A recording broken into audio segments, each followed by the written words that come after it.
Assalamualaikum warahmatullahi wabarakatuh. Oke geng, kembali lagi di videoku yang terbaru di channelku ini, Januar Safari. Bagi kalian yang baru saja menemukan channel ini, kalian bisa dukung channel ini agar channel ini sebagaimana mestinya bisa berkembang. Caranya kalian tinggal mengklik saja tombol subscribe yang ada di bawah sebelah kanan. Dan jangan lupa juga lonceng notifikasinya agar nanti kalau aku upload video terbaru, kalian mengetahuinya. Buat kalian yang kesana kemari masih mencari tutorial karbon WTP atau karbon celup ya, masih gagal ya, susah cari tutorialnya kesana kemari, kalian berada di video yang tepat. Karena di channelku ini sudah banyak video tentang karbon WTP yang aku buat. Dan apa yang ada di video ini tidak akan menyesatkan kalian geng ya, nggak mungkin. Di sini aku akan pandu kalian ya sebisa mungkin ya, sebisa mungkin. Oke geng, jadi kita langsung aja ke proses penggarapan geng. Jadi barang yang aku garap ini adalah kopernya kantong bagasi atau tutup bagasi geng. Ini punya Yamaha X-Max. Seperti biasa, jadi ini proses pendasaran dulu sebelum ke proses pencelupan. Setelah proses pengecatan tadi sudah selesai, kita tunggu dulu medianya kering, baru setelah itu kita langsung ke proses pencelupan. Jadi ini adalah proses penggamparan film karbon WTP atau peletakan film di atas air geng. Nah di sini aku menggunakan film yang biasanya aku pakai agak tebal ya. Di sini aku pakai yang agak tipis. Yang tipis ini biasanya dia membesarkan diri dulu, baru nanti dia kembali ke ukuran yang semula. Nah setelah itu baru ditariklah sekat-sekatnya ini, dirapatkan kembali. Karena kalau dia membesarkan diri, dia terkurung oleh sekat, yang terjadi adalah di filmnya akan terjadi lipatan-lipatan atau kerutan-kerutan. Oke geng, kita langsung ke proses pencelupan ya geng ya. Tapi sebelum kita melakukan proses pencelupan, kita semprot dulu aktivatornya. Untuk penyemprotan aktivator itu tekanan anginnya itu 10-15 PSI geng. Untuk keluarnya material atau aktivator yang keluar itu disetting dikeluarkan habis saja atau dibuka habis. Dan untuk lebarnya itu di bawah 1 ulir. Jadi kalian kunci dulu ya, kunci dulu, baru nanti kalian putar 3/4-nya. Dan setelah itu lakukanlah proses pencelupan. Salah, lakukan proses penyemprotan baru pencelupan.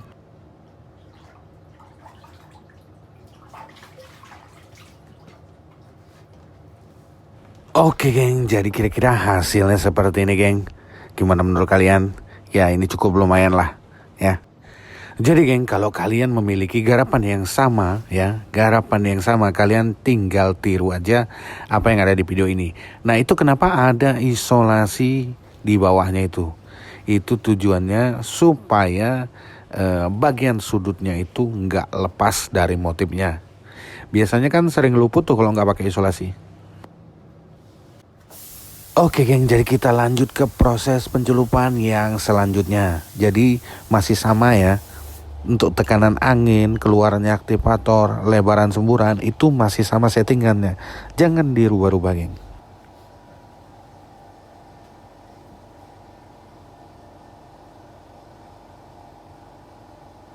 Nah di sini kalian bisa lihat cara masuknya itu pelan, dan kenapa dari situ ya pasti ada tujuannya geng ya. Ikutin aja apa yang ada di video ini cara masuknya. Sama isolasinya itu kan udah aku jelaskan tadi apa fungsinya ya. Oke jadi langsung ke hasilnya geng. Jadi hasilnya ya kayak gini geng. Ya mau gimana lagi ya pasti kayak gini geng. Bagus ya. Nah, kalian bisa lihat di sini tuh di bagian sudut-sudutnya nggak ada yang lepas geng, jadi terselamatkan. Itulah fungsi isolasi yang sebenarnya kenapa aku pasang di situ. Jadi ya kalau kalian pernah ngalamin udah nyelup bagus-bagus, bagian utamanya udah bagus, pinggirnya malah nggak kena. Jadi itu solusinya geng. Untuk di tahap ini ada 2 pilihan. Seperti yang aku bilang di video-videoku sebelumnya, kalian mau gelapkan dulu apa mau langsung di finishing. Kalau aku sih ya ini karena permintaan ya, akhirnya di sini ya aku gelapkan dulu sebelum ke proses finishing clear. Untuk penggelapannya ini geng ya, karena ini digelapkan itu aku cuma menggunakan cat hitam mengkilat bersama thinner ya. Thinnernya itu pakai thinner biasa aja geng ya, pakai thinner A. Jadi kalian rasionya bisa kalian ikuti, yaitu 1:4 atau 1:6. Catnya 1, tinernya 4 atau tinernya 6. Nah itu kalian mengaplikasikannya di layang-layangkan aja, atau di kabut-kabut, atau tembakan kering. Lakukan berulang-ulang, tapi harus dijedakan ya, jangan langsung mau cari target gelapnya. Jadi berjeda dulu, kasih dulu selapis layang-layang ya, atau tembakan kering. Biarkan dulu 5-10 menit, baru lanjut lagi. Kalau misalnya kurang gelap, ulangin lagi ya. Ulangin lagi sampai kegelapannya sesuai dengan selera, atau sesuai dengan target kegelapan yang kamu inginkan. Usahakan kalau bikin kalau proses penggelapan seperti ini, kalau barangnya itu susul menyusul, kalian harus bikin dulu contohnya ya, yang udah digelapkan seperti ini, tapi jangan di clear ya, jangan di clear, karena susah membedakannya nanti. Kalau misalnya sudah di clear itu akan susah nanti membedakannya, karena yang di clear itu kan dia sudah mengkilat duluan, entah nanti sama atau enggak gelapnya, itu susah kita membedakannya. Jadi kalau kalian bikin seperti ini sebagai contoh, jangan di clear. Jadi nanti pas menggelapkan ya, pas proses penggelapan kalian bisa mengikuti berapa persen kegelapan dari barang tersebut. Jadi kalau ada yang susulan ya nggak akan belang, insya Allah nggak akan belang. Karena resikonya tinggi kalau kita nggak punya contohnya. Masa kegelapannya cuma main tebak-tebakan, pas dipasang belang. Oke geng, jadi hasil penggelapannya seperti ini. Aku rasa ini sudah cukup gelap ya, karena aku juga punya contohnya. Jadi barangnya ini sebenarnya susulan. Jadi aku masih bisa bikin skala kegelapannya itu masih mirip-mirip dengan yang sebelumnya. Walaupun contoh yang sudah dipasang di motornya aku nggak lihat, karena aku punya contohnya. Paling nanti yang perlu kamu ingat itu adalah ini rasionya. Kamu pakai yang keberapa kemarin, 1:4 atau 1:6. Kalau misalnya 1:6 ya 1:6 lagi, ikutin yang ada. Oke geng, jadi proses penggelapan tadi kita sudah lewati dan hasil penggelapannya pun sudah kering, maka lanjut ke proses pengekliran. Di sini aku menggunakan clear Dana Gloss SP. Untuk perbandingannya sendiri 4:1:1, 4 clear, 1 hardener dan 1 thinnernya. Untuk spray gun yang aku pakai di sini Enhil F75 dengan nozzle 1,5. Dan ini adalah clear di lapisan yang pertama geng. Oke, kita langsung ke proses pengekliran di lapisan yang kedua. Jadi ini masih di hari yang sama dengan perbedaan waktu yang beda-beda tipis aja. Jadi di sini aku jedakan 10-15 menit. Baru langsung lanjut ke lapisan clear yang kedua geng. Nah untuk di lapisan clear yang kedua ini, aku mengaplikasikannya pasti agak sedikit tebal, supaya bisa mendapatkan daging yang aku inginkan ya, ketebalan daging dari clear tersebut.